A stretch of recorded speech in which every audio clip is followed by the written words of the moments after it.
In Matrix, we have a tab called Risk Log. The risk assessments are very valuable tools for managing your projects. You can add a new risk up here. You select a project, define the type of risk, what might happen if it occurs, and its category. You choose how likely it is to happen and how serious it will be if it does. Then you can see the risk level. If the risk level is very high, you need to add a risk owner and create a mitigating plan.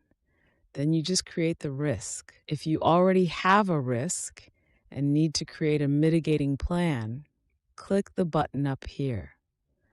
You have to add an employee and set the dates. Then you create a task for this employee.